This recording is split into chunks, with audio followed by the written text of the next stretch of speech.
a middle class tax paying government employee. Why I am saying this, you will come to know. ఒక సమాజానికి ముఖ్యమైన రెండు, ఒకటి అభివృద్ధి, రెండోది సంక్షేమం. గత కొన్ని ప్రభుత్వాలు స్టార్ట్ చేసిందనుకోండి, గత ప్రభుత్వం చేసిన తప్పు అనుకోండి, ఈ బటన్స్ నొక్కుడు అనేసి నొక్కి నొక్కి నొక్కి నొక్కి అభివృద్ధి అనే కన్నుని నొక్కేశారు లోపలికి. ఇప్పుడు జనం అలవాటు పడిపోయారు ఆ సంక్షేమం, ఆ డబ్బులు తీసుకోవడం అనే కాన్సెప్ట్లో. మీ గవర్నమెంట్ వచ్చాక రెండింటి మధ్య బ్యాలెన్సింగ్ ఎలా నడుస్తుంది? అంటే సంక్షేమానికి అలవాటు పడ్డ మనుషులు డబ్బులు తీసుకోవడానికి అంటే నేనైనా ఆ పొజిషన్లో ఉంటే డబ్బు తీసుకున్న వాడిని రేపు వచ్చి మీరు గవర్నమెంట్ ఎంప్లాయీస్ మీరు తీసుకోవడానికి వీల్లేదు అని చెప్పేసి నొక్కేస్తే నాకు తిట్లు వస్తాయి, మీకు మీ గవర్నమెంట్కి నెక్స్ట్ ఓట్ వేయాలంటే నాకు మనసు ఒప్పదు. అలా అలవాటైన మనుషులకి సంక్షేమానికి అభివృద్ధికి మధ్య బ్యారేజ్ ఎలా చేయగలరు? అండ్ మన స్టేట్ యొక్క ఇన్కమ్ కూడా ప్రజెంట్ తక్కువగా ఉంది. ఈ 5 ఏళ్లలో మీరు చేయగలని అనుకుంటున్నారా? చంద్రబాబు నాయుడు గారు ఎప్పుడు ప్రజలకి చంద్రబాబు నాయుడు గారు ఎప్పుడు గుర్తొస్తారు తెలుసా? కష్టకాలాల్లో గుర్తొస్తారు. ఏమ్మా కరెక్టే కదా? బాబు గారు చెప్తా అన్న, మీకు రాసి లేదు, అనుభవించే యోగం మీకు లేదంట.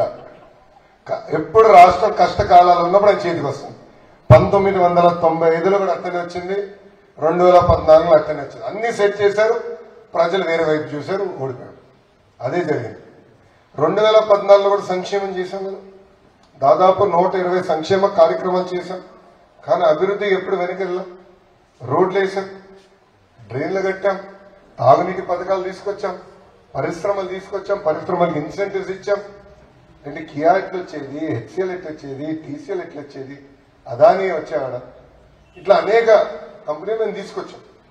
I believe there needs to be balance between welfare and development. రెండోది, అమెరికాలో కూడా వెల్ఫేర్ జరుగుతున్నది. Europe is one of the largest welfare continent. అక్కడ ఎడ్యుకేషన్ గవర్నమెంట్, హెల్త్ గవర్నమెంట్. ఇంకో పక్కన అగ్రికల్చర్ యూరోప్ లో బతుకుతుందంటే దానికి కారణం ప్రభుత్వం ఇస్తున్న సబ్సిడీ. కానీ మీరు అన్నట్టు అక్కడ అభివృద్ధి సంక్షేమానికి క్లియర్ గా బ్యాలెన్స్ చేస్తున్నారు.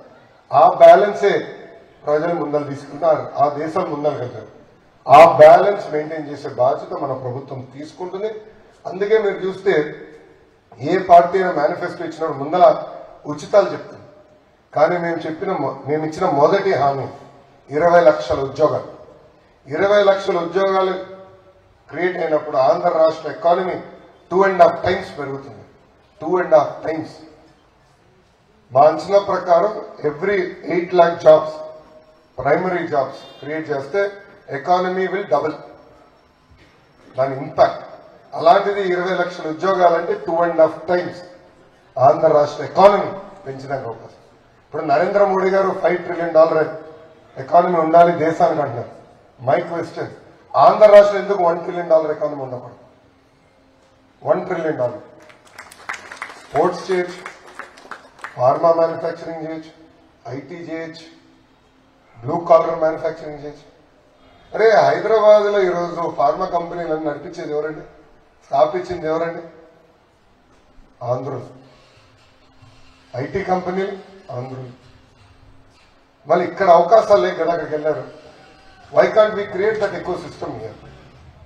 మన ఫార్మాలతో కొంతమంది మాట్లాడారు, వాళ్ళు రిక్వెస్ట్ చేశారు, హైదరాబాద్ లో మేము గ్రో అవ్వలేము, మాకు ఏమైనా ఆప్షన్ ఇవ్వండి, నార్త్ ఆంధ్రాకి వెళ్ళేదానికి సిద్ధం ఉన్నాం. I'll give you one example. ప్రపంచవ్యాప్తంగా 5-6 దేశాలు కోవిడ్ కి వ్యాక్సిన్ కనిపెట్టారు. మనందరం గర్వపడాల్సింది అది భారతదేశం ఒకటి, దాంట్లో ఒకటి. అది కూడా ఆంధ్ర రాష్ట్రానికి సంబంధించిన వ్యక్తి కృష్ణ గారు మన కోవాక్సిన్ కనిపెట్టారు. You have to be very proud. కానీ ఏం జరిగిందండి కోవిడ్ అప్పుడు? దాన్ని కూడా కులముద్ర వేశారు. ఈరోజు భారత్ బయోటెక్ ఒక్క సంస్థ 1,200 కోట్ల రూపాయలు పెట్టుబడి ఒరిస్సాలో పెట్టారండి. Can you believe it? Orissa. అది ఎక్కడ రావాల్సింది? మన రాష్ట్రానికి.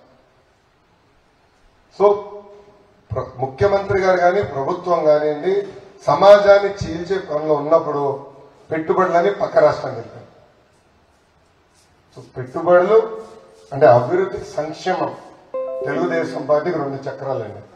ఆ 2 ముందలు తీసుకెళ్లే బాధ్యత మేము తీసుకుంటాం. Thank you. ఇండియన్ ఎయిర్ ఫోర్స్లో పనిచేసి ఇప్పుడు ప్రస్తుతం